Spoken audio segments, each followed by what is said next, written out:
예, 반갑습니다. 지역과 청년, 로컬은 청년에게 대안이 될 수 있는가라고 하는 다소 길고 다소 거창한 제목으로 오늘 발표를 맡게 된 민주사회정책연구원의 이재경이라고 합니다. 사실은 직접 현장에서 뵙고 서로 이야기 나누면서 진행해야 참 좋을 텐데 지금 코로나19라고 하는 상황 때문에 이렇게 온라인으로 대신 만나게 됐습니다. 온라인 강의가 사실 사람마다 다르겠습니다만은 저 같은 경우에는 피드백이 사실 들어오는 게 없어서 조금 좀 어색하고 답답한 부분이 있습니다. 그래서 오늘 강의가 제가 조금 어눌한 부분이 있더라도 조금 양해를 부탁을 드리면서 시작을 해보도록 하겠습니다. 예. 지역과 청년, 로컬은 청년에게 대안이 될 수 있는가의 논의다 보니까 일단 로컬이 어디인가에 대한 얘기부터 조금 나눴으면 좋겠습니다. 사실 지금 이 로컬이란 단어가 엄청나게 많이 쓰이고 있고 자주 지금 나타나고 있는데요. 제가 이제 기존에 있는 내용들을 쭉 검토를 해보니까 로컬이라고 하는 것들은 크게 4가지 의미 정도로 지금 사용되고 있는 것 같습니다. 일단 첫 번째는 지방입니다. 사실 서울의 반대말인데요. 얼마 전에 저희 어느 자리에서 이렇게 재밌는 얘기를 나눴었는데 서울은 올라간다 그러고 지방은 내려간다라는 표현을 쓰는데 이런 표현 자체가 사실 어떻게 보면 조금 너무 서울 중심적인 발언 아니냐라고 하는 이런 사실 얘기를 나눴던 적이 있는데 지금까지 로컬이라고 하는 말은 그런 의미에서 서울의 반대말이라는 지방이라고 하는 그런 의미들을 담고 있었습니다. 그런데 최근에 와서 이 로컬이라는 표현을 쓰는 이유는 뭐냐면 우리가 지방이라고 하는 표현 안에 한국 사회에서 지난 수십 년간 찍어왔던 낙인들이 있습니다. 뭔가 후진적인 공간, 뭔가 조금 부족한 공간, 뭔가 이런 의미들을 담고 있는데요. 그래서 최근에는 이제 지방이라는 말보다는 로컬이라는 단어를 통해서 오히려 조금 이 부정적인 낙인 효과를 좀 지우려고 하는 그런 양상들이 있다라고 하는 부분이 하나가 포착이 되고 있습니다. 두 번째로 말씀드리면 이제 지역인데요. 사실은 지방과 지역이라는 것들이 영어 표기로 보면 다 같은 뜻인데도 굳이 이렇게 좀 구분을 좀 하고 있는 부분들이 있습니다. 근데 그 중에서도 지금 최근에 나와 있는 이 로컬은 지역이라는 의미에서 로컬은 주로 생활권이라고 하는 개념에서 많이 언급이 되고 있는 걸로 지금 보이는데요. 다들 아시겠지만 뭐 지역 일자리 사업이라든지 지역 순환 경제라든지 최근에 이 기후 위기나 이런 양상이 그러니까 심해지고 지역 경제가 자꾸 이제 위축되면서 지역 순환 경제라고 하는 새로운 좀 대안적 경제에 대한 논의들이 있는데 이런 개념들이 이제 나타나면서 점차 이 개념들이 좀 확장되고 있는. 그러니까 과거에 이제 지역이라고 하는 것은 그냥 단순한 거주지 생활권의 의미만 담고 있었다라고 하면 지금은 이제 일자리와 뭔가 경제적인 의미들까지 같이 담고 있는 이런 개념들로 쓰이고 있다라고 말씀을 드릴 수 있을 것 같습니다. 그렇게 놓고 보면 이때 로컬은 이 국가와 시장에 대한 대안 공간으로서의 의미들을 가지게 되는데요. 다르게 말씀드리면 지금의 청년 실업률 같은 것들을 놓고 생각해 보면 결국은 국가와 시장이 일자리 문제를 해결하지 못하고 있잖아요. 그랬을 때 제3의 공간, 대안으로서 지역, 대안으로서 이 로컬이라고 하는 언급들이 최근에 많이 좀 언급되고 있는 것 같습니다. 이 내용은 이따가도 또 새롭게 계속 또 더 많이 말씀을 드릴 수 있는 기회가 있을 것 같습니다. 세 번째 의미로 놓고 보면 근린이라는 의미를 가지고 있습니다. 한국 사회에서 근린이라고 하면 읍면동 단위, 아주 작은, 아주 최소 단위의 행정 단위를 많이 의미를 하는데요. 그런데 이 근린이다라고 하는 말과 사실 앞서 얘기했던 이 변방이라는 말은 사실은 지방과 근린이라는 말은 사실 변방이라는 동일한 위치를 점하고 있습니다. 무슨 얘기냐면 서울시에서도 예를 들면 서울시가 있고 25개 자치구가 있습니다만 사실 동 단위로 내려가면 동에서는 무언가가 새로운 것들이 일어나는 공간이 아닙니다. 동이라고 하는 공간은 뭔가 관리되어야 하는 공간들, 뭔가 아무런 일도 일어나지 않아야 하는 공간으로 사실 일반적으로 인식이 되고요. 그런 의미에서는 서울에 있다라고 하더라도 행정동이라고 하는 동 단위가 제가 생각하기에는 변방의 의미와 별로 다르지 않다. 다들 아시겠지만 이 변방이라는 것들이 역사적으로 보면 외적이 쳐들어오는 공간, 그래서 뭔가 혼란스러운 공간, 그리고 뭔가 그 이유로 인해서 관리되어야 한다라고 하는 이런 의미들을 담고 있잖아요. 그렇게 놓고 보면 근린이다라고 하는 개념들이 역시 변방성, 주변성을 가지고 있다라고 하는 말씀들을 드릴 수 있을 것 같습니다. 그런데 최근에는 이 근린이라고 하는 단위에서도 새로운 움직임들이 나타나고 있는데요. 다들 잘 아시겠지만은 뭐 마을 공동체라든지 주민자치회라든지 이런 어떤 정책들이 등장을 하면서 지금 이제 자치의 공간으로 새롭게 인식되고 있는 측면들이 있다라고 하는 말씀들을 드리겠습니다. 네 번째로는 정말 말 그대로 로컬입니다. 사실 앞에 나와 있었던 지방, 지역, 근린이다라고 하는 이런 표현들은 이미 존재했었던 단어들이잖아요. 근데 최근에 와서는 이 로컬이라는 단어를 아예 전면적으로 내세우고 있는 이런 새로운 움직임들이 곳곳에서 포착되고 있습니다. 이때 로컬은 상당히 기회의 땅처럼 인식되는 경향이 있는데요. 중앙정부가 하고 있는 사업 중에 뭐 로컬 크리에이터라고 하는 사업들이 있고요. 또 청년 자립마을이라고 하는 이런 사업들이 지금 전국적으로 엄청나게 활발하게 지금 나타나고 있는데요. 이때 모두 얘기하는 이 두 사업들 또는 이 이외의 다양한 지금 정부의 사업들에서 표현되고 있는 로컬은 뭔가 상당한 기회의 땅, 뭔가 새로운 기회가 열리는 장처럼 그렇게 만들어지고 있다라고 하는 말씀을 좀 드리고 싶습니다. 그래서 뭐 아주 현실적인 이유로 들어보면 사실은 아시겠지만 한국의 지역들이 지금 지방 소멸이다라고 하는 말이 나올 정도로 인구 감소가 심각하게 나타나고 있는데요. 이에 대한 대응책으로 청년들을 결국은 지역으로 최대한 유입시켜야 된다라고 하는 이런 고민들이 있는 부분들이 있고요.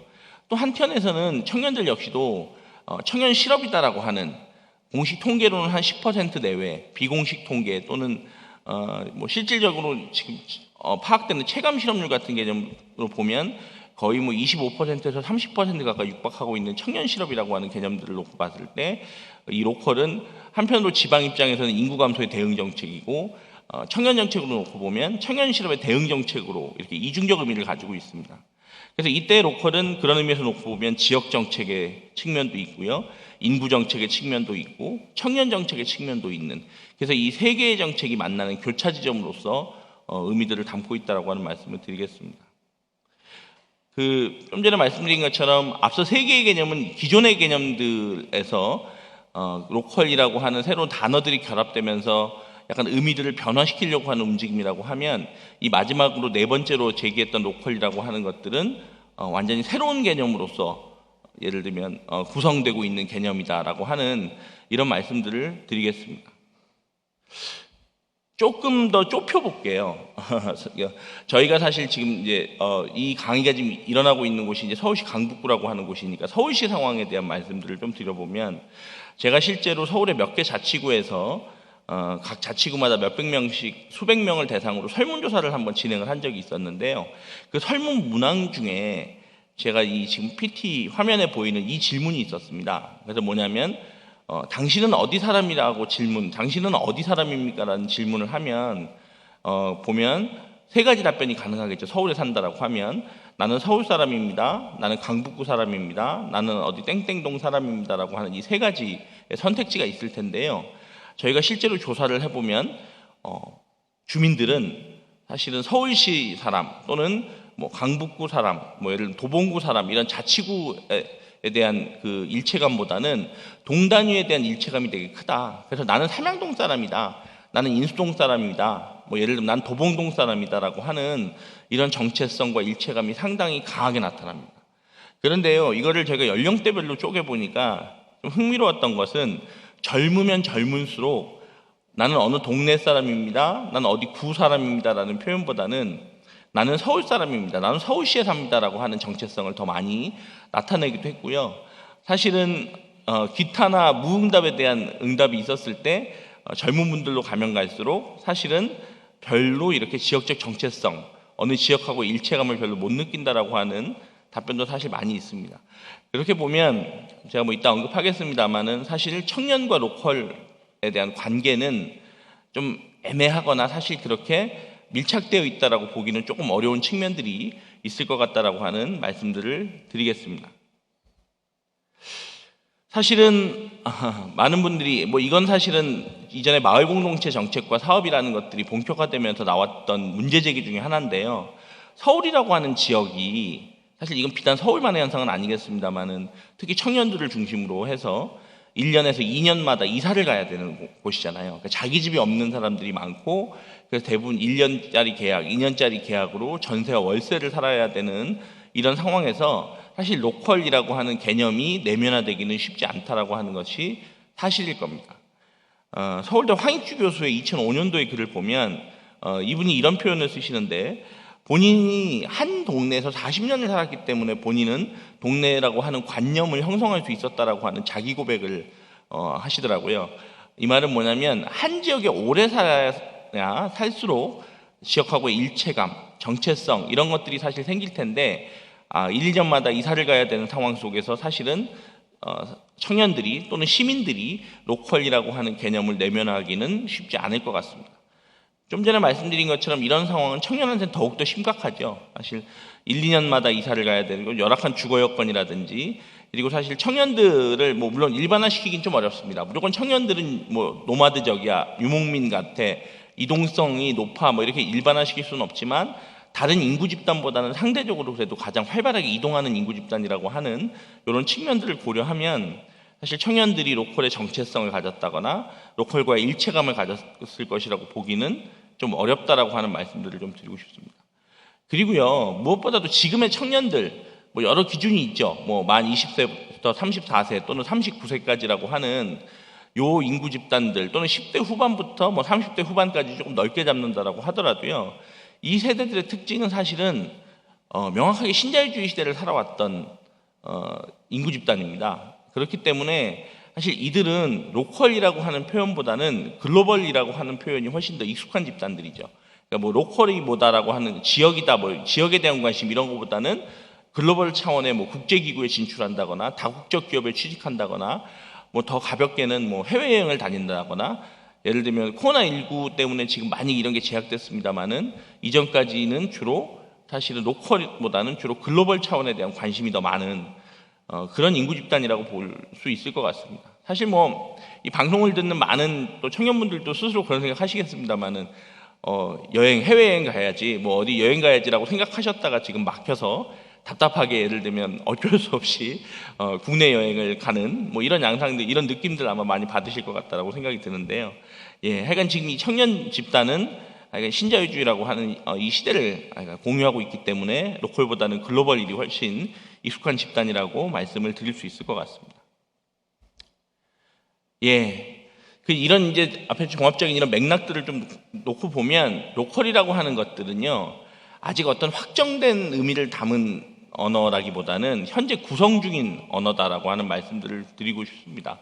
다들 아시겠지만 어떤 개념이 만들어지는 과정은요, 저절로 일어나진 않고요, 반드시 이 개념에 대한 이해관계자들 사이에 치열한 다툼과 이제 경합이 있을 겁니다.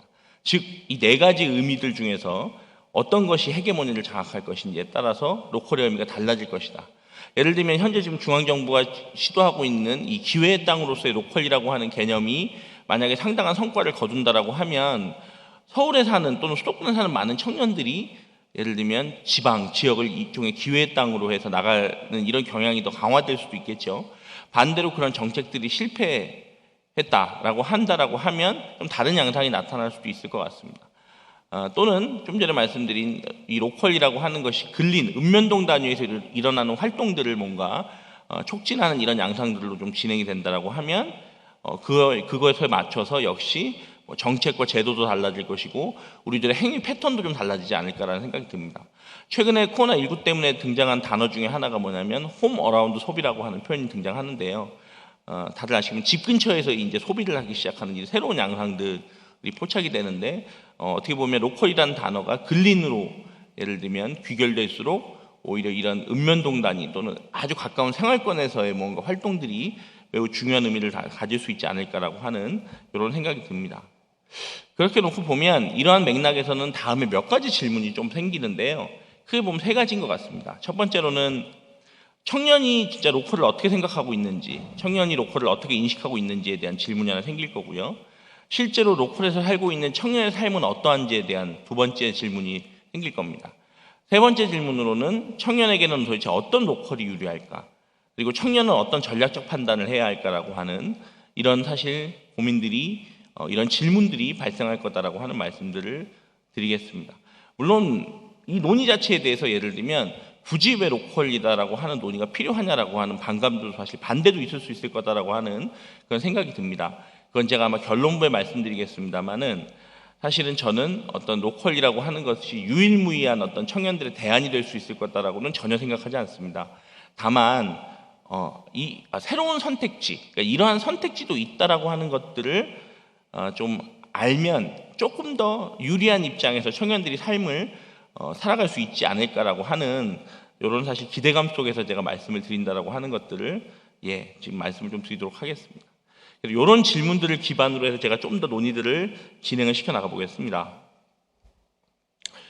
일단은 저희 제목이 이제 로컬과 청년이니까 로컬 얘기를 조금 나눴으니까 이제 청년에 대한 얘기들을 좀 해보겠습니다. 아마 제 강의 앞 또는 제 강의 뒤에서도 청년들의 열악한 현실에 대해서는 아마 자주 계속 언급이 될 것 같다라고 하는 생각이 들어서 과연 내가 이 얘기를 또 해야 될까? 그러니까 뭐 이미 어렵다 힘들다라고 하는 논의가 너무너무 많은데 저까지 또 해야 될까라고 하는 사실 고민 속에서 내용들을 좀 정리를 해봤는데요. 그럼에도 불구하고 조금 얘기를 좀 나눠야 될 부분들이 있을 것 같습니다. 예를 들면 청년 어디 있냐라고 하는 첫 번째 질문에서는 일단 청년은 일터에는 많이 있죠. 근데 사실 일터에 많이 없죠. 뭐냐면 2021년 이 기준으로 보면 국내 실업률이 한 5% 정도인데요. 청년은 그의 2배 정도로 나타나고 있고요. 체감 실업률 같은 경우에는 거의 30%에 육박하고 있다라고 하는 이런 말씀들을 드리겠습니다. 뭐 경제학 공부하신 분들 또 많은 경제학자들께서 다들 아시겠지만 우리 실업률 통계라는 것 자체가 이미 너무 많은 숫자들을 제외하고 있는데요. 그렇게 놓고 보면 사실상 청년 실업률은 10%가 넘을 거다라고 하는 게 정설이고요. 체감 실업률도 아마 30%가 넘지 않을까라고 하는 이런 생각들을 하게 됩니다. 그리고 이 과정 속에서 취업 기간이 늘어나면서 취준생이라고 하는 새로운 집단들이 생겨났고요. 사실 청년들의 그 흔히 이행기라고 하는 학교에서 직장으로 가는 이 과정에서 취준생이라고 하는 시간이 상당히 길어지게 되는 이런 상황들이 생깁니다. 그리고 이런 시간들이 길어지면 길어질수록요. 청년들의 어떤 심성, 정체성 이런 것들에 영향을 많이 미치게 되는데 뭐 다들 익숙히 아시겠지만 이 취준생의 기간이 길어지면 길어질수록 자신감을 잃는다든지 사회적 관계가 단절된다든지 우울감을 겪는다든지 이런 부정적인 영향을 많이 겪는 것으로 보고가 되고 있습니다. 참 근데 역설적이죠. 힘들게 취직을 했는데 퇴사하는 경우도 상당히 빈번합니다. 제가 사실 이 강의하기 전에 오늘 오전에 어느 20대 중후반 청년에게 이제 연락을 하나 받았는데 과거에 이제 저랑 잠시 같이 일을 했던 젊은 대학생이었죠. 근데 이 대학생이 인턴 과정을 거치고 또 대학원 석사를 마치고 실제로 한 회사에 취직을 했습니다. 나름 적성에 맞춰서 진로에 맞춰서 학과에 맞춰서 취업을 했는데요. 근데 막상 들어가 보니까 자기가 원하는 일을 또 못한다라고 하는 그 푸념을 하면서 본인도 퇴사를 고민하고 있다라고 하는 얘기를 하더라고요. 지금 각 모든 직장들에서 얘를 비상 걸렸다는 표현도 좀 쓰는데 신입사원들을 힘들게 뽑아놨는데 1년에서 3년 내에 엄청나게 많은 숫자들이 지금 퇴사하고 있다라고 하는 이런 양상들이 지금 나타나고 있습니다.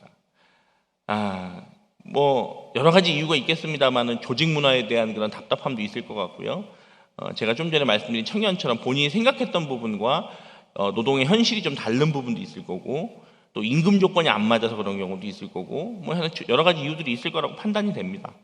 그렇게 놓고 보면 지금 청년 일자리의 가장 큰 청년 일자리의 현실을 압축적으로 표현하기 위해서 좋은 말이 미스매치거든요. 여러 가지 하여간 미스매치라고 하는 건 다들 아시겠지만 뭐 임금 조건이 안 맞는다든지 기대 수준에 안 맞는다든지 뭐 이런 것들을 의미하는 이런 의미들을 담고 있는데 저는 이 미스매치론을 볼 때마다 참 느끼는 생각은 뭐냐면 도대체 이 미스매치의 잘못이 누군가라고 하는 말씀을 조금 우리 고민해 볼 필요가 있는 것 같아요.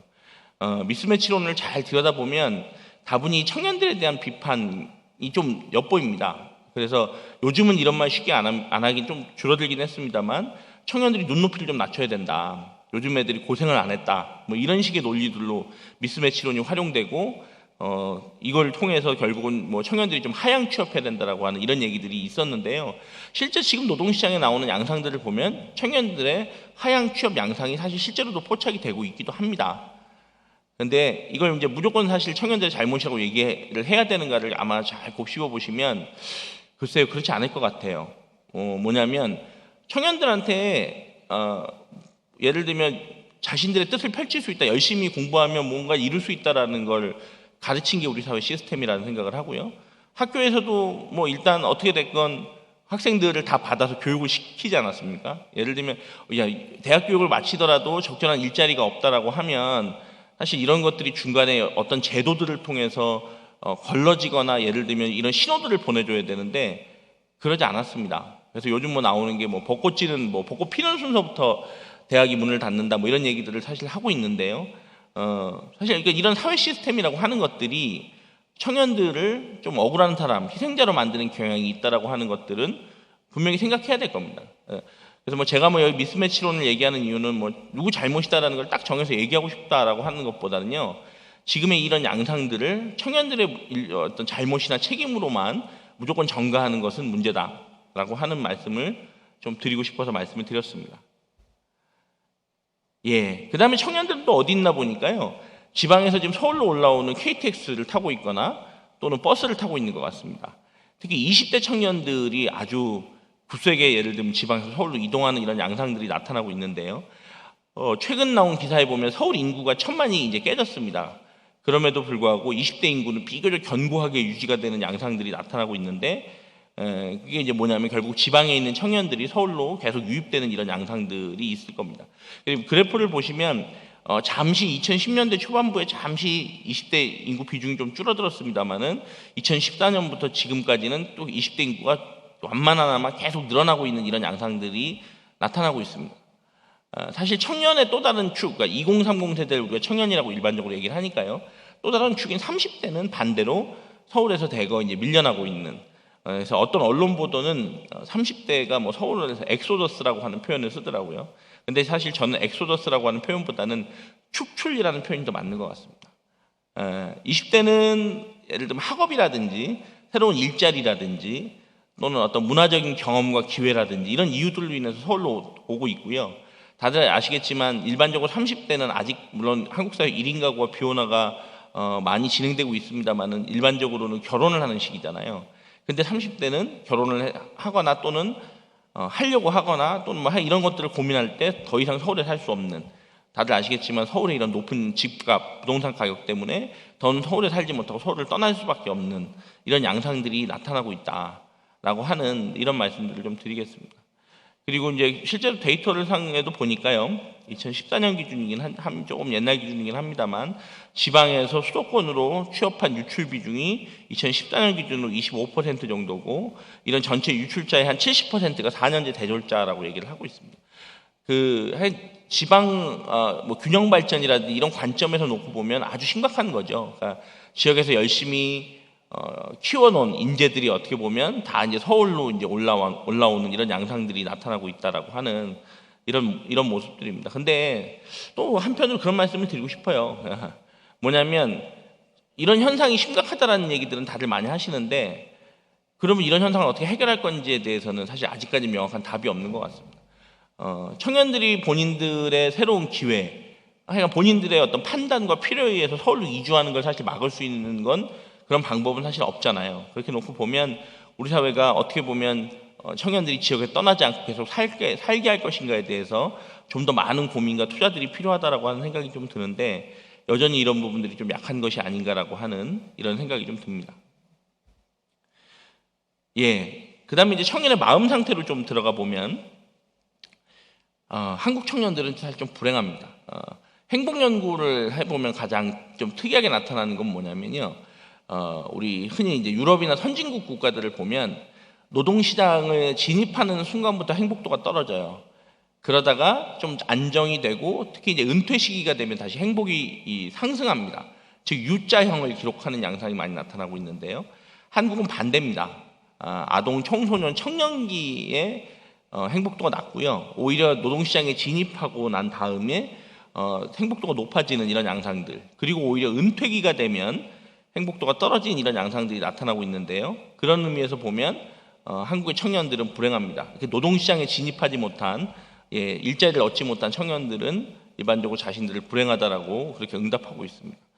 제가 2020년에 전국 7곳의 지방자치단체에서 조사를 사실 진행한 적이 있는데요, 작년 연구 결과를 놓고 보니까 결국은 청년과 노인 그룹들이 행복도 최하위에서 경합 중입니다. 그러니까 어떤 지역은 65세 이상 어르신이 좀 더 행복도가 낮은 걸로 나타나고요, 어떤 지역은 2030 세대의 행복도가 좀 낮은 걸로 나타나고 있는 이런 양상들, 지역마다 좀 다릅니다만, 근데 결국은 꼴찌를 두고 65세 이상 어르신과 2030 세대 청년들이 경합하는 양상이 전국에서 공통적으로 확인됐다라고 하는 말씀들을 좀 드리겠습니다.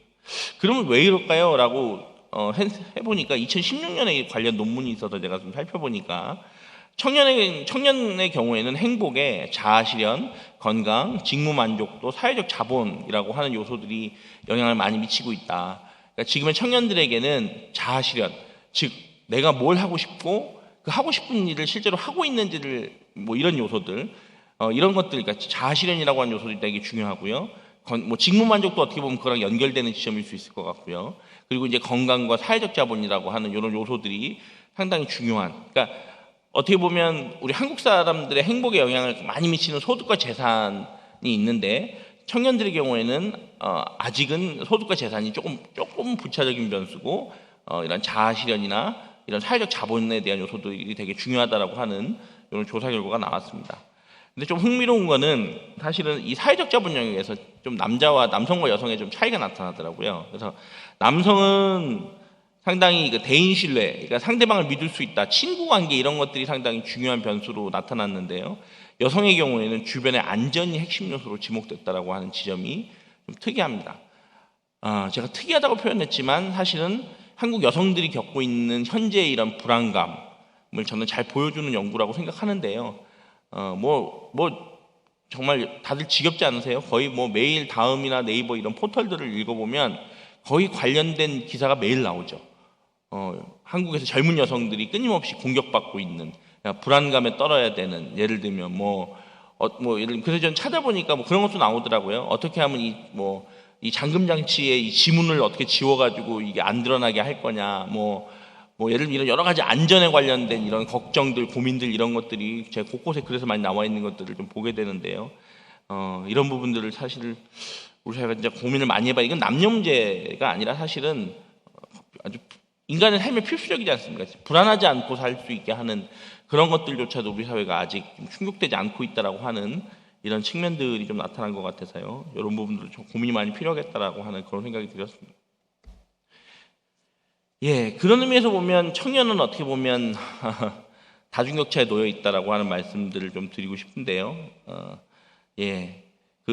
말 그대로 다중격차라고 하는 표현은 정말 한 영역, 단순히 소득이나 재산 영역에서만 격차가 나타나고 있는 것들이 아니라 일자리와 같은 기회의 격차도 나타나고 있고요. 심지어는 제가 여기다 밑에 썼지만 자신감의 격차조차도 파악되고 있습니다. 다들 아시겠지만 청년이라고 같은 청년이 아니죠. 반드시 청년 내부에는 이런 소득과 재산의 차이에 따라서 우리 이제 진부한 표현입니다만 금수저, 흙수저, 누구나 수저가 없다 이런 말씀도 하시더라고요. 그래서 이런 격차가 되게 분명하게 존재하고 있고요. 사실 이것만으로도 기분 나쁜데 지금 더 어려워진 건 한국 사회가 점차 이제 세습 사회의 경향을 나타내고 있다라고 하는 거죠. 그러니까 뭐냐면 학교에 입학하는 과정, 그리고 일자리를 얻는 과정, 이런 일련의 과정들에서도 예를 들면 부모의 능력과 이런 것들에 따라서 달라지는 양상들. 그래서 저희 많이 분노하지 않았습니까? 취업 관련된 얘기라든지 이런 것들, 사실 그래서 이런 것들이 곳곳에서 포착되고 있다라고 하는 말씀들을 좀 드리고 싶고요. 그리고 이제 더 큰 걱정 하나는 뭐냐면, 우리 흔히 과거에 바카스 광고에서 많이 나왔고, 저는 사실 그런 거 이렇게 좋아하진 않습니다만, 흔히 청년이다라고 하면 그 담고 있는 이미지에는 뭔가 자신감, 뭔가 패기, 이런 것들, 사실 이런 것들이 좀 있잖아요. 근데 이런 에너지, 이런 것들이 좀 있는데, 사실 이조차도 지금 현재 연구 결과에 따르면 어디 사냐에 따라서 사실은 이런 격차가 발생하고 있다. 그래서 소위 말해서 서울 사냐, 예를 들면 어디 도에 사냐, 이런 것들에 따라서 자신감의 격차조차도 파악되고 있는. 그러니까 청년들은 정말 아주 복합적인 다중격차에 놓여 있다라고 하는 말씀들을 드리고 싶습니다. 그래서 저는 이러한 상황들이 기성세대가 이해 못하는, 왜 저렇게 청년들이 공정성이라는 것에 목을 매는가라고 하는 부분들을 생각해 보면 저는 이런 요인들이 크다라고 하는 생각이 듭니다. 그래서 뭐냐면 청년이라고 하는 이 인구 집단 자체가 한국 사회의 격차를 가장 잘 적나라하게 보여주고 있는 인구 집단이고요. 동시에 이들이 다중격차로부터 가장 큰 고통을 받고 있는 집단이다라고 저는 말할 수 있을 것 같습니다. 사실은 응답하라 1988 이런 드라마 같은 데서 많이 언급이 됩니다만, 다 같이 못 살던 시대에서 소위 말하는 격차가 발생하는 사회로 이제 이동을 하게 됐고요. 이 과정 속에서 이 과정 속에서 성장하게 된 청년들이 이것으로부터 가장 고통을 받는 거죠. 그러니까 기성세대가 이해 못하는 이런 차이들이 전 여기 있다라고 보는 겁니다. 그러니까 지금의 이제 기성세대들이 있던 시기, 그러니까 끊임없이 올라가는 사회 또는 성장하는 사회에서 다 같이 가난했지만 성장하는 사회를 경험했던 이 경험과 잘 사는 사회가 됐고 이 잘 사는 사회에서 격차가 발생하고 있는 시기에 성장했던 청년들은 이 문화라든지 인식이라든지 심성 구조가 전 다를 수밖에 없다라고 하는 말씀을 좀 드리고 싶습니다. 그래서 예를 들면 뭐 한 방 하나에 뭐 10명씩이 막 모여 살던 시기를 보낸 기성세대와 내 방을 어린 시절부터 가졌던 지금의 청년 세대가 당연히 서로 생각하는 바가 다르고 이런 부분이 다르다라고 하는 부분들을 이제 빨리 인정해야 된다라고 하는 말씀을 좀 드리고 싶고요. 근데 이런 상황 속에서 격차가 점점 심화되는 양상이 나타나고 또 이 격차가 단순히 소득과 재산이라고 하는 형태뿐만이 아니라 기회와 자신감의 격차로까지 점차 확장되는 양상이 나타나면서 청년들은 정말 이 공정성이라고 하는 부분에 대해서 자신들이 가진 거의 유일한 무기로 아마 인식하게 되지 않을까. 청년들이 그래도 공정성 얘기할 때는 어른들이 들어주는 분위기가 있어요. 제가 봐서 한국 사회에 아직까지. 다른 얘기하면 예를 들면 뭐 기본소득을 얘기하거나 이런 얘기를 했을 때는 별로 수용이 안 되는 것 같은데요. 청년들이 불공정합니다라고 말하면 그 부분에서만큼은 기성세대들도 뜨끔하는 반응들을 보여주거든요. 그렇게 놓고 보면 왜 청년들이 자꾸 공정성을 얘기하는지가 어느 정도는 조금 파악이 될 수 있지 않을까라고 하는 이런 말씀을 좀 드리겠습니다. 예, 그리고 사실은 무엇보다도 청년은 혼자 살고 있습니다. 그래서 2030 세대의 청년 1인 가구가 전체 1인 가구 35%를 사실 상회하고 있는데요. 뭐 혼자 산다라는 것들에 대해서요. 제가 어느 좌담회에서 이 논의를 좀 해봤는데 많은 기성세대 분들은 혼자 산다라는 것에 대해서 일단 기본적으로 부정적인 인식을 드러내기도 했고요. 또 하나는 혼자 살면 불행할 거다라고 거의 단언하시더라고요. 제가 사실 좀 힘들었습니다. 뭐냐면 혼자 살지만 불행하지 않을 수 있습니다라는 얘기를 전 사실 했거든요. 뭐 지금의 비혼화 1인 가구라고 하는 이 경향이 물론 뭐 상당수는 또 비자발적인 이유들도 작동하고 있습니다만은 또 상당수는 상당히 자발적인 선택으로도 나타나고 있는데 이런 부분들이 잘 이해가 안 되시는 것 같아요. 그래서 저는 사실 무조건 1인 가구라 해서 1인 가구가 어떤 문제라거나 1인 가구이기 때문에 불행하다라고 하는 생각은 좀 깰 필요가 있다는 생각이 듭니다.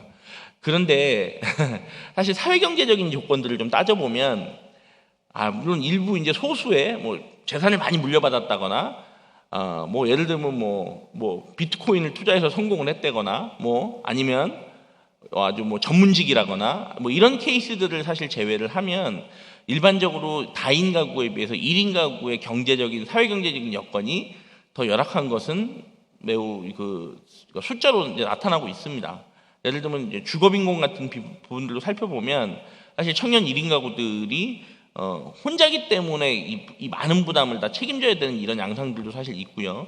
그래서 이 주거빈곤에 놓이게 되는 이런 측면들이 있죠. 물론 이것에 대한 뭐 대안으로 그래서 쉐어하우스나 이런 것들이 나타나고 있습니다만 제가 봐서는 청년들의 그 욕구하고는 조금 그것도 좀 맞지는 않는 것 같아요. 그러니까 물론 어떤 사람들은 맞을 수 있겠습니다만은 개인주의, 나만의 공간 이런 것들이 되게 익숙한 청년 세대들한테 무조건 뭐 쉐어하우스를 사실 예를 들면 권장하거나 권유하는 것도 역시 말이 안 될 거다라고 하는 이런 생각들이 좀 듭니다. 그리고 또 많은 연구에서요.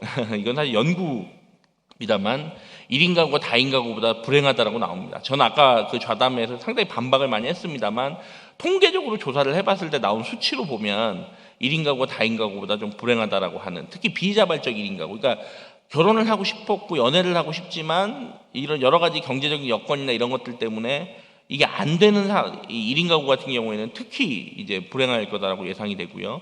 그래서 그런지 이 30대 1인 가구가 이 20대 1인 가구보다 이런 경향이 더 심한 걸로 한 연구에서 좀 나타났습니다. 그러니까 아시겠지만 이제 30대라고 하면 사회적으로 여러 가지 요구들을 하죠. 결혼도 해야지, 직장도 구해야지, 뭐 예를 들면 이런 요구들을 하는데 이런 것들이 제대로 잘 작동하지 않는 상황 속에서 1인 가구가 어쩔 수 없이 돼버린 분들 같은 경우에는 사실은 매우 불행감을 느끼는 이런 측면들이 있을 것 같다라고 하는 이런 말씀을 드리겠습니다. 예. 그리고 사실은 또 어딨냐라고 하면 청년이 이제 로컬 지역에도 있습니다. 지금 보면 청년 자원론이라고 제가 이름을 붙였는데요. 지방 소멸 시대, 그러니까 인구 감소 이런 것들이 심해지면서 지금 뭐 각 지역마다 막 청년들을 붙잡고 유치하느라고 난립니다. 사실은 청년 정책의 측면으로 놓고 보면요, 심지어는 서울조차도 이런 정책들을 상당히 많이 열심히 하고 있는 이런 상황들이 포착이 될 정도로 청년들을 붙잡으려고 하는 노력이 매우 뭐 이렇게 열심히 일어나고 있다. 근데 제가 보니까 옆나라 일본 같은 경우는 이런 게 더욱 저희보다 더욱 사실은 지금 가속화되어 있는 상황인데, 한국은 아직 그만큼은 아닙니다만 한국도 지금 전체적으로 보면 청년이 아주 중요한 자원이다라고 하는 인식이 점점 확산되고 있는 이런 양상들이 좀 파악이 됩니다. 그리고 이제 청년들 중에서 소위 말하는 활동하는 청년들이라고 하는 이런 집단들이 등장을 했는데요. 이들이 이제 지역을 배경으로 대안적인 노동을 좀 모색하고 사회적 문제를 해결하려고 하고 또는 뭐 정치적 영향력까지도 행사하려고 하는 이런 새로운 활동하는 청년들이라고 하는 청년들이 등장했다라고 하는 이런 연구들도 있습니다. 다들 아시겠지만은 뭐 1980년대 우리 흔히 지금 이제 586 세대 그 시기에는 뭐 그 당시 청년들이라고 해서 다 그랬던 건 아니지만 또 상당히 많은 청년들이 사실은 이 민주화라든지 이런 것들을 하기 위해서 이제 나섰던 측면들이 있었죠. 그런데 이러한 흐름들이 90년대 점점 약화되다가 사실 2000년대에 와서 완전히 신자유주의가 이제 지배하면서 사실 활동하는 청년이라고 하는 뭐 운동가, 활동가라고 부를 만한 청년들이 사실 많이 줄어들었는데요. 오히려 이게 2010년대부터 또 새롭게 이런 활동하는 청년들이 이제 등장하는 양상들이 서울을 비롯한 전국 곳곳에서 좀 포착이 되고 있다라고 하는 이런 말씀들을 좀 드리겠습니다. 그리고 앞서 말씀을 좀 드린 것처럼 국가와 시장의 한계를 극복하는 문제 해결의 공간으로서 지역을 인식하는 이런 양상들이 있었고요.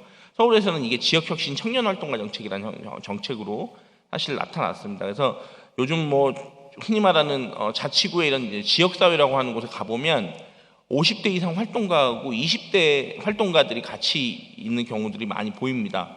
오히려 30대, 40대 중간에 허리는 별로 사실 좀 부족한데, 반면에 20대 젊은 활동가들과 50대 좀 기성세대 활동가들, 연배가 좀 있는 분들이 많이 보이는데, 이런 양상들이 어떻게 보면 제가 좀 전에 말씀드렸던 이런 활동하는 청년들이 등장하고 맞물린 부분이다라고 말씀을 드릴 수 있을 것 같습니다. 그런데요, 저는 사실 뭐 저의 오늘 강의도 로컬이 청년들에게 어떤 선택지로서의 하나로서는 의미 있다라고 하는 이런 말씀을 사실 드리긴 합니다만, 그럼에도 불구하고 로컬 열악한 그러니까 지역의 현실은 여전히 좀 열악합니다. 예를 들면 이런 것 때문에 좌절감을 느끼는 경우들을 많이 봤는데요. 예를 들면 우리 사회가 너무 경쟁 위주고 너무 냉정하고 이런 것들에 대해서 불만을 느낀 일단은 청년들이 있어요. 그래서 이 청년들이 이제 지역에 와서 뭔가 활동을 하려고 들어와 봤는데, 막상 지역도 들어와 보니 이상적으로 이야기하는 마을 공동체는 없더라. 여기 역시도 경쟁도 치열하고 냉정하고 이런 공간이더라라고 하는 것에 상처를 받은 청년들을 저 사실 많이 봤어요. 그러니까 우리가 아는 이 동네라고 하는 곳이 뭐 평화롭고 서로 협력하고 이렇게 조화로운 공간이 아니라 실상으로서는 상당히 갈등하는 공간이다라고 하는 이런 모습들이 나타나고 있다라고 하는 말씀들을 좀 드리고 싶고요. 그리고 어떻게 됐건 예를 들면 지역에 와서 이제 활동이라는 것들을 하면서 이제 소위 말해 일을 하면서 돈을 벌어야 될 텐데, 이 일도 막상 해보니 너무 임금이 낮아서 저임금에 시달리는 이런 양상들도 사실 포착이 되고요. 그러다 보니까 이런 과정 속에서 본인이 생각했던 가치가 잘 지역에서 활동하면서 잘 확인되지 않는다라고 하면서 좌절한 청년들, 이런 양상들을 사실 뭐 저도 많이 봤고요. 이미 뭐 관련된 연구들도 일부 좀 나와 있는 것들을 좀 확인을 했습니다. 그래서 좀 이런 내용들을 좀 사실 종합을 좀 해보면 참 한국 청년들은 한편에서는 되게 나쁘다라고 하는, 그러니까 제가 조금 사실은 조금 센 표현을 써놨는데요. 한편에서는 청년들은 나쁘다라고 하는 청년 개새끼론이라고 하는 조금 다소 좀 거친 표현입니다만 이런 내용들이 있고요. 한편에서는 청년들 불쌍하다. 그래서 청년 불쌍론이라고 하는 이 사실 논의들이 있습니다. 한국 청년들은 사실 어떻게 보면 이 사이를 오고 가고 있습니다. 예를 들면 서울의 어느 동네에 사는 청년이든, 예를 들면 어느 지방에 사는 청년이, 농촌 지역에 사는 청년이든, 또는 이제 지방에서 서울로 KTX 타고 올라오고 있는 청년이든, 사실은 모든 이 청년들은 한국 사회에서 나쁜 놈과 불쌍하다라고 하는 이 두 가지 이 사이에서 오고 가고 있는 이런 양상들이 좀 있는데요. 제가 사실은 제가 엄청나게 많은 청년들을 만났다고 얘기할 수는 없겠습니다만 관련 연구들을 하면서 청년들 수십 명을 만나서 인터뷰를 해보면 당사자들은 양자에 대해서 모두 다 좀 부정적인 모습을 좀 나타내더라고요. 당연히 나쁜 놈이라는 말에는 당연히 부정적이고요. 불쌍하다라고 하는 논의에 대해서도 좀 반감을 드러내는 경우들을 많이 봤어요. 그러니까 뭐냐면 우리는 우리의 삶을 지금 우리의 방식대로 이 사회적 여건 속에서 뭔가 살아가고 있는데 이런 것들을 가지고 무조건 불쌍하다, 안 됐다라는 식으로 말하는 것조차도 본인들은 잘 이해가 안 된다라고 하는 얘기를 했고요. 사실 더 무서운 얘기는 그렇게 불쌍하다고 말해놓고 막상 뭘 해줬냐라고 하는 부분까지 문제 제기를 이제 들어가면 더 이제 사실 할 말이 없어지는 측면들이 있죠. 그래서 저는 그런 의미에서 놓고 보면 지금 한국 사회 청년들이 느끼는 이 어려움은 이 청년 관련된 논의들이 너무 감정이 지배하고 있다라고 하는 이런 생각을 많이 해요. 그러니까 나쁜 놈 아니면 불쌍하다라고 하는, 나쁘다 불쌍하다라고 하는 건 다분히 감정적인 반응이지 않습니까? 그래서 실제로 청년들의 아주 리얼한, 아주 현실적인 삶이라고 하는 측면에 대해서는 좀 무관심한 것이 아닌가, 우리 사회가. 저는 이런 생각을 사실 많이 하게 됐습니다. 그래서요, 실질적으로 그냥 청년 1인 가구가 어렵다라고 하는 연구들은 많이 나와 있는데요. 막상 진짜 1인 가구 청년들이 느끼는 가장 큰 불편이 무엇일까라고 하는 측면에 대해서는 실상 우리 사회가 제대로 된 고민이 별로 안 돼 있다라고 하는 저는 이런 역설적인 상황에 대한 말씀을 좀 드리고 싶습니다. 어떠실 것 같습니까? 여러분이 생각하시기에는 1인 가구 청년이 느끼는 가장 큰 어려움, 불편이 뭘까요? 앞서 언급했던 것처럼 경제적인 이유들도 저는 분명히 있을 것 같고요. 조금 더 이제 좁혀서 일상생활로 들어가 보면 아마 먹는 문제도 아마 많이 있겠죠. 편의점 도시락 먹어야 된다든지 이런 얘기들. 그런데 제가 어느 한 연구를 실제 직접 수행하면서 청년들을 만나보니까요. 청년들이 되게 재밌는 말을 하더라고요. 그게 뭔가 했더니만 본인들이 일상에서 느끼는 가장 큰 불편함은 수건이라는 표현을 많이 하는 걸 제가 봤어요. 그래서 이게 뭔가를 들어보니까 부모님 밑에서 어머님 밑에서 같이 살 때는 매번 예를 들면 씻을 때마다 뽀송뽀송한 새 수건이 있었는데 혼자 나와서 살다 보니까 빨래도 그렇게 원활하게 잘 되지도 않고요.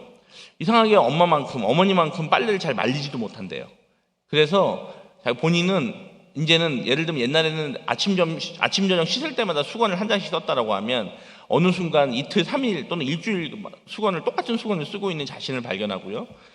그전에는 무조건 뽀송뽀송한 새 수건을 썼는데 이제 냄새나는 수건을 쓰는 것들이 익숙해지고 있다라고 하는 이런 얘기들을 사실 하더라고요. 그러니까 제가 이 말씀을 드린 이유는 뭐냐면 청년들이 실제로 저는 최대한 청년들한테 사실은 좀 들어봐야 된다. 그래서 지금 삶에서 느끼는 어려움이 뭔지 그리고 어차피 거대하고 거창한 문제들을 해결해 줄 수 없다라고 하면 저는 그런 미시적인 측면들부터 접근을 해서 청년들의 문제를 작은 것부터 하나하나씩 조금 풀어주고 해결해주는 예를 들면 이런 것들이 있으면 좋겠다라고 하는 이런 생각들이 들어서 사실 이런 말씀들을 좀 드렸습니다. 그러니까 그렇게 보면 한국 사회에서 청년 논의는 되게 풍성해요.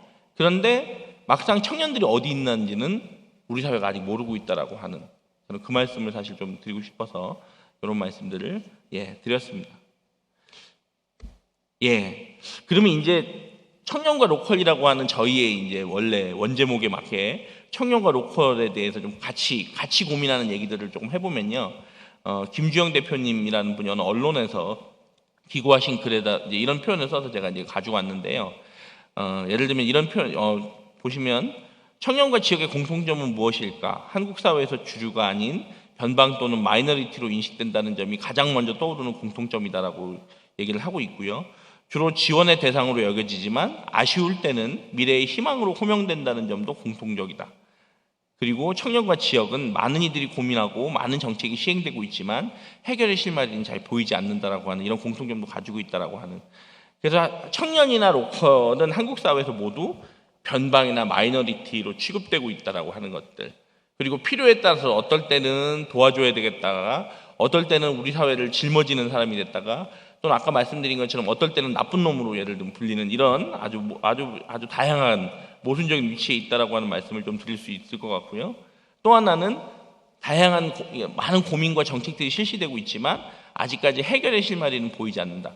저 가끔 좀 지겹습니다. 2000년대부터 청년 실업률 10% 논의가 나왔었어요.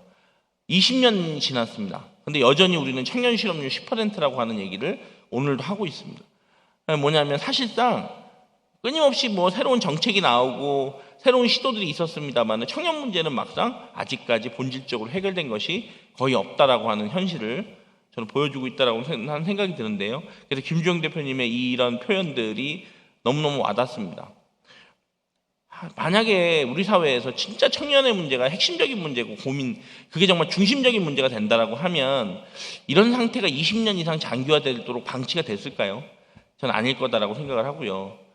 그리고 이제 그 이유 중에 하나는 뭐냐면 청년에 대해서 정말 리얼한 청년에 대한 고민이 없이 여기 쓴 것처럼 어떨 때는 도와줘야지 불쌍하다, 또는 어떨 때는 저 나쁜 놈들 뭐 예를 들면 이렇게 이러다가 어떨 때는 야 그래도 청년이 미래의 희망이지라는 식의 그냥 순간순간 편의적으로 청년들이 이미지화되고 있다라고 하는 이런 측면들 또 저는 상당히 이제 문제다라고 생각을 하고 있습니다. 그리고 뭐 여기 나와 있는 이제 많은 정책이 시행되고 있다라고 하는데요. 솔직히 아주 냉정히 말씀드리면 정책의 개수는 많을 수 있습니다. 실상 저희가 연구를 하면서 청년 정책들을 다 뒤져보면 예산 규모가 너무 작거나 또는 청년 정책이라고 이름은 붙여놨는데 알고 보면 어르신들까지 다 이용할 수 있는 정책이거나 뭐 아니면 기존 정책을 그냥 앞에 청년자만 바꿔놓은 정책이거나 이런 경우들이 사실 상당히 많습니다. 그렇게 놓고 보면 청년과 로컬이라고 하는 지역들은 역시 동일하게 변방으로서 주변부로 취급되고 있는, 그래서 그냥 다만 뭔가 요란해지지 않고 시끄럽지만 않게 관리만 되면 되는 그런 존재로서 인식되고 있는 것이 아닌가라고 하는 이런 말씀들을 드립니다. 예, 연대 모종인 교수님 같은 경우에는 오히려 좀 반대로 좀 긍정과 낙관적인 이런 말씀들을 또 하시기도 했는데요. 예를 들면 밀레니얼, 그러니까 청년들은 로컬을 시골, 변두리, 지방이 아닌 혁신과 라이프 스타일의 장소로 여긴다. 그리고 좋아하는 일을 하고 싶은 열망이 강한 미래 세대가 로컬에서 일을 찾는다라고 하는, 그러니까 모종인 교수 같은 경우에는 상당히 로컬과 청년이라고 하는 이 두 집단들을 매우 긍정하는 거죠. 변방, 시골 이런 것이 아니라 오히려 혁신과 라이프 스타일의 장소다라고 하는 이런 사실 말씀들을 하셨고, 그래서 오히려 의욕이 있고 의지가 있는 이런 청년들이 로컬에서 일을 찾는다라고 하는, 로컬로 간다라고 하는 이런 사실 말씀들을 하고 계십니다. 로컬 크리에이터가 뭐냐라고 하니까 지역을 기반으로 한 창의적 콘텐츠 기획을 통해 지역사회 문제 해결을 하고 혁신을 촉진하는 사람이다라고 하는 것들, 그리고 또 한편으로는 이게 청년과 지역의 상생을 위한 새로운 대안 가능성의 모색의 기회다라고 하는 이런 표현들이 좀 나와 있더라고요. 그래서 지금 이 모종인 교수님이 얘기하는 이런 고민들 속에서 최근에 로컬 크리에이터라고 하는 이런 것들이 정부 정책으로 지금 나타나고 있다라고 하는 이런 측면들도 있다라고 하는 말씀을 드리겠습니다. 같은 청년이고 같은 로컬일 텐데 보는 사람의 관점에 따라서 정말 이렇게 다양하게 나타나고 있다라고 하는 것들이 다시금 엿보입니다. 예. 그런데 이제 저는 사실은 이 두 가지 어떤 입장보다 저는 사실은 청년과 로컬이 어떻게 서로 연결되고 있는지에 좀 더 관심이 있는데요. 그래서 저는 제 생각에는 청년과 로컬 같은 경우에는 아직은 교류의 경험이 절대로 부족하다. 그래서 여기다 제가 써놓은 것처럼 성장 과정에서 지역과 연계할 기회가 거의 없었고요. 부모님의 직장 또는 집 문제로 이사가 자주 있었고, 잠시 머무르는 동안에도 학교 집 또는 학교 학원 집이라는 과정에서 동네는 잠시 스쳐가는 장소가 되거나 학원 셔틀버스에서 보는 창문 밖의 풍경에 불과한 상황이 많이 늘어났다라고 하는 이런 양상들. 그러니까 이게 응답하라 2988 세대하고는 아주 다른 거죠. 그러니까 골목길에서 놀아보지 않는, 그러니까 골목길이 그냥 잠시 스쳐 지나가는 곳에 불과한 이런 양상들이 지금의 청년들의 로컬 인식이다라고 하는 부분이 있다라고 하는 말씀을 좀 드리고요. 또 한편으로는요, 골목 자체가 사실 사라지고 있죠. 예, 90년대 이후 재개발 재건축 사업이 아주 활발하게 진행되면서 골목이 사라졌어요. 그리고 이 골목이라고 하는 것은 우범 지역, 뭔가 CCTV를 달아야 할 곳, 그리고 차가 다니기 때문에 아이들이 나가서 놀기에 너무 위험한 곳, 이런 곳으로 인식되면서 사실 골목 자체가 소멸하는 이런 양상들이 있습니다. 그래서 뭐 최근에는 도시 재생 사업이라는 것들을 하면서 골목길 재생 이런 것들도 많이 시도하고 있긴 한데 이 골목의 소멸이라는 것을 아직은 완전히 막아내지는 못하고 있다라고 하는 그런 말씀들을 드리겠습니다. 그리고 또 한편으로는 골목 상권의 쇠퇴도 저는 청년들이 로컬을 잘 모르는 이유 중에 하나일 거라고 생각하는데요. 구멍가게 아줌마, 철물점 아저씨, 문방구 할아버지 같은 분들에 대한 경험들이 없는 거죠. 그래서 동네에 좀 불량한 형이 나쁜 짓을 하거나 낯선 사람이 나타나면 이분들이 사실 먼저 나서서 아이들을 막아주는 역할들을 했고요. 아이들이 울면 왜 우냐고 달래고 사탕도 하나 주는 어른들이 있었고 이런 것들이 있었는데, 지금의 청년들은 이런 경험들을 사실 거의 가지기가 어려운 성장 과정이 있었다라고 하는 이런 측면들이 있다라고 하는 말씀들을 좀 드리겠습니다. 그러니까 어떻게 보면 청년과 로컬에 대한 아주 우울한 관점 또는 청년과 로컬에 대한 아주 긍정적인 관점이 있습니다만 좀 더 그들의 성장 과정이라고 하는 과정을 내밀하게 들여다보면 사실 양자는 서로를 아직 잘 모르고 있는 경우가 많을 거다라고 하는 그게 사실이지 않을까. 근데 무조건 좋다, 무조건 나쁘다 이렇게 얘기하기가 사실 쉽지 않다라고 하는 말씀들을 좀 드리고 싶습니다. 근데 이제 제가 또 어떤 연구들을 통해서 또 가보니까요. 특히 이제 지역에 있는 청년들, 지방 청년들을 중심으로 아주 그 지역에 대한 애착을 보이는 이런 양상들이 또 한편으로 포착됐어요. 그래서 뭐 예를 들면 우리는 무조건 뭐 지방 청년들이 서울에 올라오는 것처럼 알고 있지만 또 많은 청년들이 저는 서울 가기 싫어요. 지금 여기가 좋습니다라고 하는 또는 서울에서 살아봤지만 정이 안 가서 돌아왔다라고 하는 뭐 이런 청년들 또는 지금 서울에 살지만 나는 직업은 고향에서 구하겠다라고 하는 이런 청년들이 사실 많이 좀 나타나고 있어서 한편으로 이제 좀 특이한 거죠. 왜냐하면 서울에 사는 이 청년들은 예를 들면 이런 것들이 잘 안 드러나는데 왜 지방 청년들은 저렇게 자기 지역에 대한 애착을 보일까? 여러 가지가 있겠습니다만은 크게 보면 뭐 생존을 위한 전략이다라고 보는 관점도 있는 것 같아요. 그러니까 결국은 서울로는 못 가고 지방에서 살아야 되는데 지방에서 생존하기 위해서는 우리 동네에 대한 애착이 필요하다라고 하는 이런 입장도 있는 것 같고요. 또 한편으로는 오래된 문화라고 하는 이런 측면들도 있는 것 같습니다. 이제 오랫동안 그 지역에 대한 그런 문화들이 이제 지역성을 강조한 이런 것들이 되게 중요한 뭐 예를 들면 이런 것들. 그래서 저도 이제 지금 청년들도 아직도 그런 다툼하는 걸 많이 봤는데 뭐 야구팀, 축구팀 가지고 다투는 것도 많이 봤고요. 우리가 최고다, 뭐 이건 우리가 가장 잘한다, 뭐 이런 예를 들면 우리 지역에 대한 자부심을 이렇게 뽐내는 청년들도 사실 좀 많이 봤습니다. 그 다음에 이제 세 번째로 나오는 게 이제 가족주의가 좀 지배하고 있는 것들이 좀 크지 않나. 그러니까 상대적으로 가족이라고 하는 것들, 이 가족이라는 게 확장되면서 이제 지역이라고 하는 것들이 전체가 좀 가족으로 이렇게 인식되는 이런 양상들이 좀 있는 이런 양상들이 좀 있는 거 아닌가. 그러니까 같은 청년이라도 어떤 청년은 상당히 개인주의적 삶을 살아가지만 또 어떤 청년들은 상당히 가족주의라고 하는 부분들에 강하게 경도돼 있는 이런 모습들도 사실 좀 볼 수가 있어서 그런 것들이 있지 않을까라고 하는 이런 생각을 합니다. 근데 뭐 이거는 사실 아직까지 어떤 합의가 있는 상황은 아닌 것 같고요. 그냥 청년들이 이게 다양하다라고 하는 모습들, 이런 양상들이 좀 보이는 모습이라고 저는 판단하고 있습니다. 그리고 제가 아까 말씀드린 것처럼 최근의 정부 정책은 청년들에게 로컬을 상당히 기회의 땅으로 인식하도록 유인하고 있다라고 하는 말씀을 드리고 싶습니다. 그래서 청년들은 로컬을 잘 모르고 무관심한데 끊임없이 로컬을 주입시키고 있다라고 하는 저는 조금 좀 비판적인 이런 생각도 좀 하고 있는데요. 한편으로는 국가와 시장에서 답이 안 나오는 상황에서 로컬이 기회의 공간이 될 수도 있겠다. 제가 아까 말씀드린 것처럼 1997년도 외환위기 이후에 청년 실업률 10%라고 하는 게 거의 20년 이상 계속되고 있는데 이거는 국가와 시장이 결국 이 문제를 해결하지 못하고 있다는 의미거든요. 그렇게 보면 로컬이 또 대안의 어떤 기회의 공간일 수도 있겠다라고 하는 좀 이런 생각들을 사실은 합니다.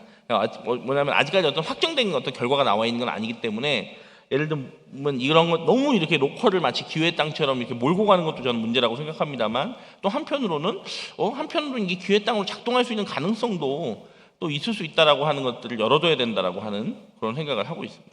그런데요, 문제는 뭐냐면 로컬이 너무 열악합니다. 여기서 말하는 로컬은 지방일 수도 있고 서울에 있는 한 동네일 수도 있는데 다들 아시겠지만 동네가 열악해요. 생각보다 뭐 지방이 열악해요. 여러 가지 뭐 인프라가 부족합니다. 뭐 서울도 뭐 10분 동네, 최근에 뭐 파리는 15분 뭐 도시, 뭐 우리 생활 SOC 정책 이런 것들을 막 하면서 지금 얘기하는 것들을 가만히 잘 들어보면 로컬 단위라고 하는 이런 작은 단위들이 너무 내부적으로 인프라가 부족하다라는 거죠. 그래서 예를 들면 청년들은 동네에서 놀지 않는다는 거죠. 바깥으로 나간다라고 하는 이런 얘기들. 그래서 뭐 이런 것들 때문에 그냥 기본적으로 너무 인프라가 부족하다. 문화 관련된 인프라도 부족하고요. 이런 것들이 너무 열악하다라고 하는 부분들이 있고 또 하나는 동네가 아까 제가 얼핏 말씀드렸습니다만 우리가 생각하는 어떤 이상적인 어떤 그런 무슨 공동체 낙원 이렇게 돼 있기보다는 실상 안으로 들어가 보면 뭔가 후견주의, 세습, 파벌, 가부장제 같은 이런 부정적인 요소들이 곳곳에 있다. 뭐 이게 꼭 로컬에만 있는 게 아니죠. 우리 사회 전체에 다 있는데 로컬에도 있습니다. 그런데 마치 로컬은 뭔가 옛날에 공부는 전원일기 뭐 이런 스타일처럼 뭔가 이렇게 뭔가 이렇게 아름다운 협력과 이런 마을의 공동체가 살아있는 정이 있는 이런 따뜻한 공간처럼 이렇게 형상화되는 것도 저는 이제 문제라는 거죠. 그래서 문제는 해가 로컬이 너무 열악합니다. 그렇게 놓고 보면 동네는 그냥 두고 청년들에게 들어가라고만 하는 게 과연 답일까라고 하는, 지금의 정책을 놓고 보면 그냥 열악한 로컬에 청년들이 가면 정부가 예를 들면 정책 자금을 좀 지원해 주겠다라고 하는 형태로 지금 사실 청년들을 지방으로 보내고 있는데 이게 과연 맞는 걸까라고 하는 이런 사실 고민들이 있어요. 제가 최근에 뭐 관련된 일 때문에 실제로 이런 활동들을 하고 있는 청년들 만나서 인터뷰를 해보니까 초기에 이 지역사회 마을 공동체에 참여하려고 하는 이 노력이 정말 눈물겹더라고요. 그러니까 자기가 그렇게 원하는 것도 아니지만 어떻게든 여기서 이런 지원을 받아서 실패하면 안 된다라고 하는 부담 속에서 예를 들면 뭐 찾아가면서 뭐 어르신들 비위 맞춰주고 뭐 이런 것들, 뭐 그게 뭐 저는 그 자체가 나쁘다고 얘기하지는 않겠습니다. 그런데 그게 자발적이지 않았다라는 거죠.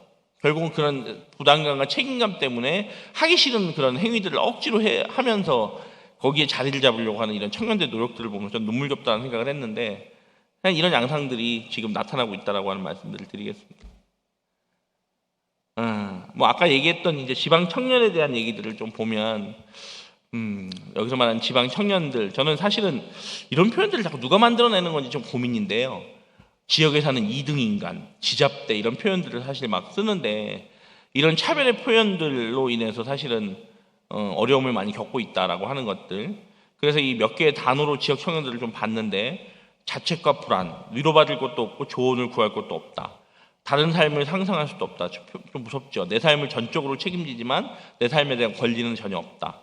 그 다음에 축소지향, 어차피 안 된다라고 하는 이런 생각들. 작은 위안과 만족감에 있다라고 하는, 그래서 어떤 학자는 이걸 잔혹한 낙관주의라는 표현을 썼더라고요. 그러니까 작은, 말 그대로 어차피 안 되니까 그냥 이 작은 것에 만족하며 살자라고 하는 이런 것들이 어떻게 보면 너무너무나 잔혹한 낙관주의다라고 하는 이런 표현을 쓰시더라고요. 그 다음에 이제 가족에 대한 의존, 가족주의 이런 개념들로 사실은 지방에 있는 청년들을 보고 있다라고 하는 이런 또 부분들이 있습니다. 그런데 사실은 또 한편에서는 좀 비판적인 시각에서는 꼭 그런가라고 하는 고민도 우리가 생각해 볼 필요도 있을 것 같아요. 그래서 과연 열등감, 좌절, 차별의 내면화라고 하는 이런 것들로 설명되는 지방 청년이 맞나? 그래서 어떤 사람은 이게 우리 진짜 지방 청년들의 삶이다라고 얘기하시는 분도 있지만, 어떤 분은 이게 가장 최악의 청년팔이다라고 얘기하시는 분들도 있더라고요. 그러니까 지방 청년들을 아주 불쌍한 존재로 이미지화 시켜놓고, 그래서 이제 지방 청년을 도와줘야 된다라는 식의 논리로 이제 쓴다라고 하는. 그리고 또 한편으로는 상당히 이런 청년들도 이렇게 이분화도 시켜요. 한편으로는 소위 말하는 서울에 다니는 이제 뭐 명문대 학생들은 상당히 차별을 내면화한 어떤, 우리는 차별에 찬성합니다라는 뭐 이런 말을 하는 상당히 그런 괴물로 만들고, 지방 청년들은 적당주의를 고수하는, 적당하게 사는 걸 고수하는 열등감에 휩싸인 주변이라고 하는 이미지로 이렇게 고착화시키고 있는 양상들도 과연 맞는가라고 하는 이런 생각도 사실 있습니다. 그래서 저는 많은 분이 들어보셨죠? 우리 식민 통치할 때 많이 나오는 게 이제 디바이드 앤 룰이라고 해서 분할 통치라는 말들을 많이 쓰잖아요. 예를 들면 뭐 대표적으로 아프리카에 가면 뭐 부족을 나눠가지고 경쟁을 시킨다든지 이런 식으로 과거에 제국주의 시대에 통치를 했는데, 이런 논리들이 사실 어떻게 보면 쓸데없이 청년들을 나누고 구분지어서 예를 들면 사회의 문제를 바라보지 못하게 하고 서로 상대방을 좀 미워하게 만드는 뭐 이런 식으로 좀 작동하는 것이 아닌가라고 하는 이런 사실 좀 문제의식도 좀 가지고 있습니다. 그래서 말씀을 좀 드리고 싶으면, 청년들은 다르죠. 그러니까 지방 청년, 서울 산다, 지방 청년이라고 해서 다 동일한 것이 아니라 역시도 여기 내부적으로는 되게 이질적인 존재다. 근데 무조건 지방 청년들을 정형화하는 것들을 경계해야 된다라고 하는 말씀을 좀 드리고 싶어요. 이제 가보면 외제차 산 청년도 있고요. 서울에서 있다가 유턴해서 돌아온 청년도 있고, 농협 다니는 청년도 있고요. 공무원 하는 청년도 있고, 아예 처음부터 그 지역을 완전히 떠나지 못한 청년도 있고, 돌아오지 않는 청년도 있거든요. 근데 이런 것들에 대해서 무조건 그냥 지방 청년은 이렇다라고 하는 이런 부분들에 대한 고민들. 그리고 앞서 제가 말씀드렸던 지방 청년에 대한 지역의 애착이라고 하는 건 뭐지? 이건 한편으로는 현실적인 이유인가? 유일한 안전망으로서의 지역이다라고 하는 이런 이미지 때문인가? 아니면 현실에 대한 반감 또는 뭐 심적인 방어선 때문인가? 뭐 이런 고민들이 조금 있다라고 하는 말씀을 드리겠습니다. 제가 오늘 사실 드리려고 하는, 그렇게 보면 강의 좀 내용은 어떻게 보면 딱 확정적이고 명확한 어떤 답을 드리는 내용이라기보다는 이 내용을 좀 같이 좀 듣는 분들과의 사실 우리 함께 공유하는 게 저는 사실 좀 더 의미가 커요. 그러니까 뭐냐면 지금까지 제가 일단 고민한 내용들을 정리를 했는데 사실 저는 어떤 명확한 답을 여러분들한테 드리는 오늘 그런 자리는 아니다라고 사실 생각을 하고 있고요. 이런 부분들을 좀 같이 고민하고 논의하는 그런 것들이 좀 있었으면 좋겠다라고 하는 그런 말씀을 좀 드리겠습니다. 예, 뭐 그럼에도 불구하고 우리가 이제 항상 숫자를 또 봐야 되니까 숫자상 지방 청년들은 또 어렵기도 하죠. 분명한 거는 뭐 고용률, 임금, 뭐 이런 것들 이미 뭐 예를 들면 노동시장 이행 과정에서 나타나고 있는 변동성, 예를 들면 뭐 우리 흔히 말하지만은 회사 원서가 지방대로는 아예 뭐 한 장도 안 간다. 뭐 예를 들면 이런 얘기들, 뭐 이런 것들, 그리고 뭐 당연하지만 여성이 남성보다 좀 더 당연하다는 표현은 하여간 우리 통념상 잘 알고 있지만 여성이 남성보다 사실 더 어렵고요. 예, 뭐 문송합니다라고 하죠. 문과생, 이과생보다 더 어렵다라고 하는 이런 부분들. 근데 또 반면에 한 연구에 따르면요, 직장 만족도는 또 수도권보다 비수도권이 더 좋다라는 얘기도 있어요, 사실은. 그래서 이것도 사실 딱히 어떻게 보면 답을 내리기는 좀 어려운 부분들이 있다라고 하는 그런 말씀들을 좀 드리겠습니다. 조금 더 이제 디테일하게 좀 들어가 보면 좀 전에 이제 로컬 청년의 삶 중에서 지방 청년에 대한 얘기를 했다면 아까 제가 말씀드린 것처럼 이제 활동가라고 하는 뭐 마을 활동가일 수도 있고 혁신 활동가일 수도 있고 다양한 앞에 땡땡이 붙을 텐데요. 다양한 활동가로서의 삶이 또 존재하죠. 아까 말씀드린 다양한 어떤 청년 일자리 사업들이 추진됐고 이 중에 일부가 이제 공익활동 예산이 또 투입이 됐고요. 그래서 중간 지원 조직의 무슨 활동가로 역할을 한다거나 뭐 이런 것들이 좀 있습니다. 근데 아까 말씀드린 것처럼 이들의 현실 역시도 만만치 않습니다. 저임금, 열정페이, 그러니까 기성세대는 열정이 부족하다고 말씀하시는데 청년들은 페이가 부족하다고 얘기를 하고 있고요. 헌신성, 기성세대는 헌신이 부족하다고 얘기하고 있는데 청년들은 워라밸이 부족하다라고 하는 얘기들을 하고 있고요. 제가 개토화라고 표현했는데 아까 말씀드린 것처럼 오히려 상처받은 청년들이 아예 기성세대하고는 얘기하지 않고 그냥 우리끼리 모여서 뭔가를 해보자라고 하는 이런 양상들을 좀 포착이 되고 있고요. 또 하나는 이제 허리디스크라고 표현했습니다만은 이 과정에서 오히려 중간에 있는 30, 40대 활동가들이 좀 끼어서 어렵다. 그러니까 기성세대 활동가와 새롭게 진입한 20대 활동가들 사이에서 끼어서 어렵다라고 하는 이런 양상들도 사실 좀 보이고 있는 지점들이 있다라고 하는 말씀들을 드리겠습니다. 그 다음에 넓게 보면 로컬의 청년의 삶은 또 한편으로는 창업가의 삶도 있죠. 귀농귀촌, 뭐 로컬 크리에이터, 로컬 벤처와 같은 다양한 형태들이 있고요. 아까 말씀드린 것처럼 중앙정부와 지방정부의 다양한 정책 사업들을 기반으로 해서 점차 성장하고 있는 영역입니다. 근데 여긴 빛과 그림자가 있습니다. 약간의 성공 스토리 이면에는 무수한 실패 사례가 존재하고 있고요. 저희가 지금 보니까 귀농귀촌 하신 분들도 한 10% 정도는 돌아오고 있다라고 하고요. 또 그중에 상당수는 젊은 사람들이 많이 돌아오고 있다라고 합니다.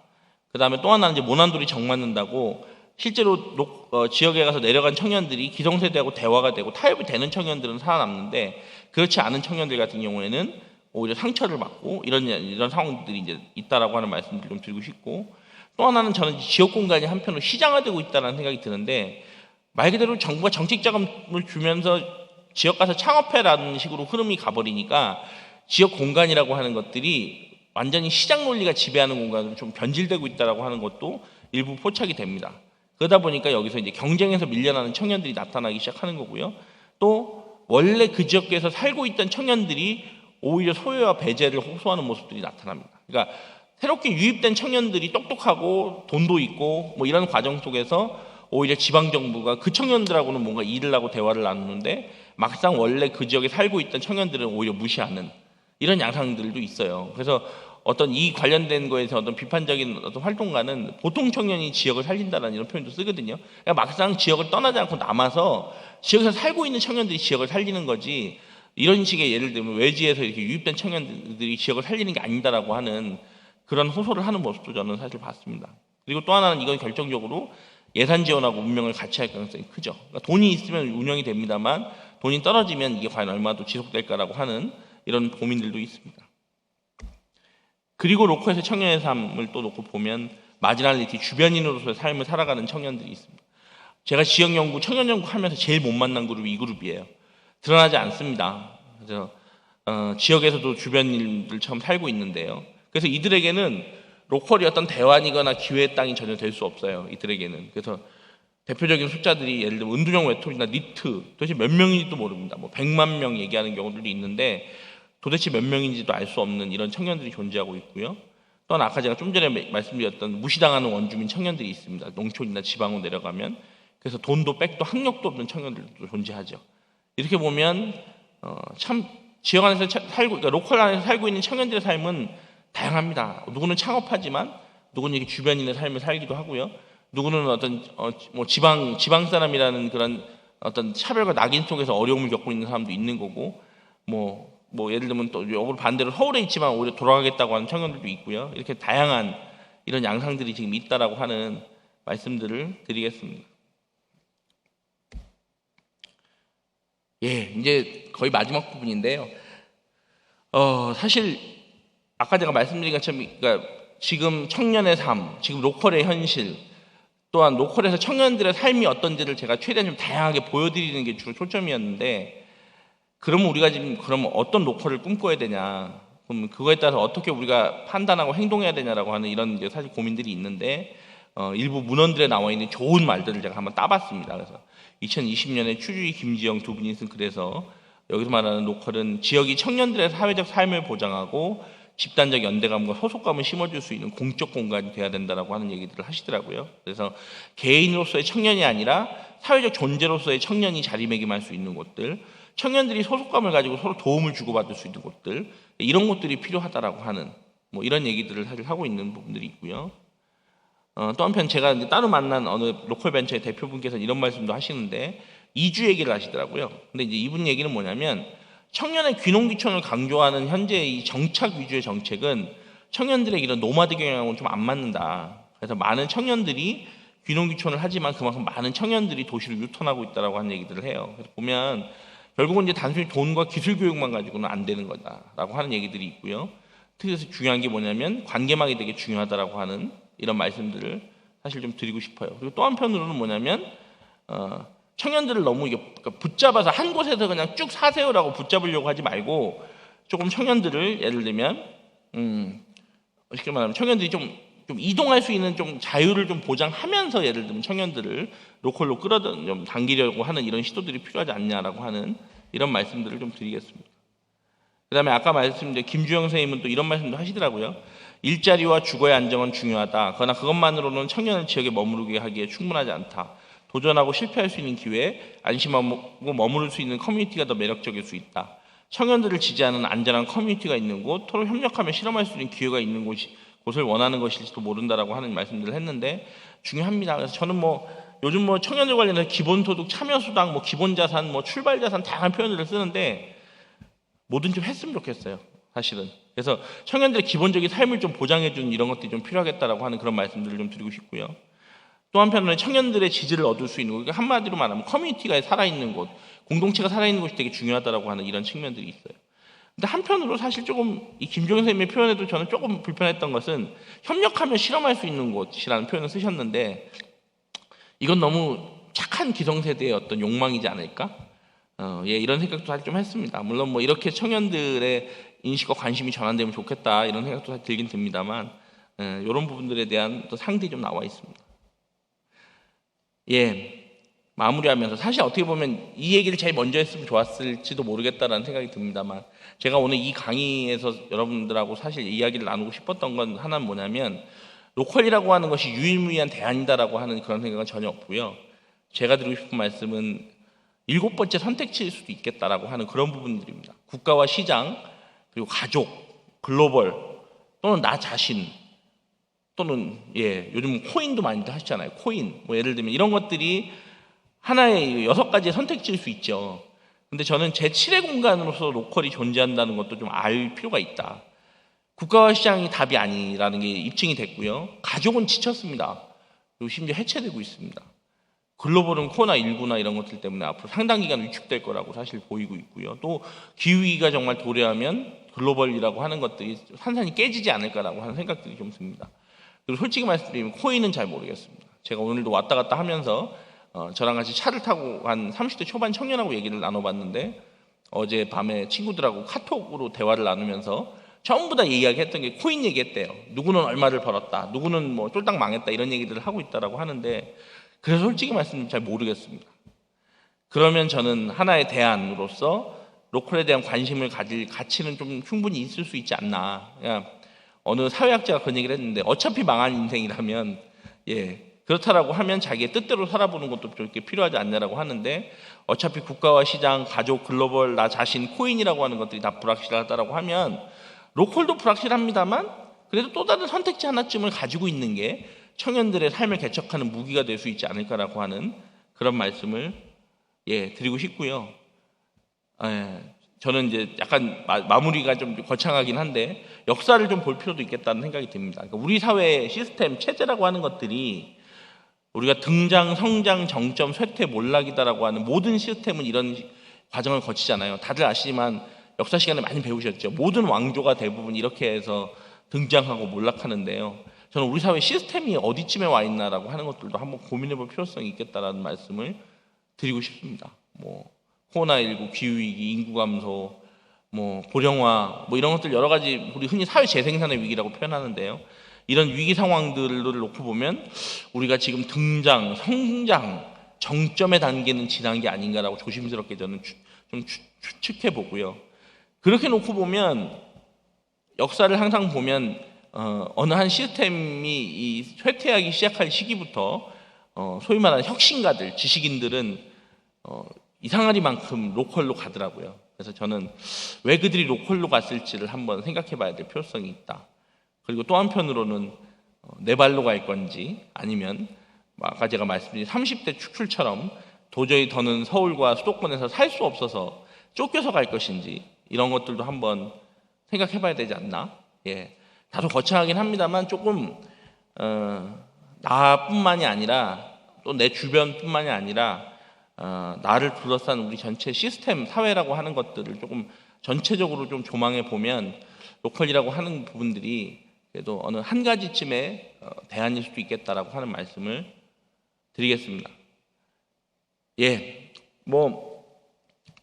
약간 다소 장황하고 또는 완전히 새로운 얘기로 아마 들린 부분도 있었을 것 같다는 생각을 하는데요. 좀 이 부분에 대해서 좀 관심을 많이 가져주시기를 좀 부탁을 좀 드리겠습니다. 그리고 아까 말씀드린 것 저는 사실 이 말씀을 드린 이유는 어차피 큰 문제, 거대한 문제, 청년의 문제를 해결하지 못한다라고 하면 이런 작은 부분부터 뭔가 틈새를 자꾸 만들고 소개하고 안내하는 것이 되게 중요하다라고 하는 약간의 사명감을 가지고 강의를 진행을 했습니다. 긴 시간 들어주셔서 감사하다는 말씀을 드리면서 강의를 마치도록 하겠습니다. 감사합니다.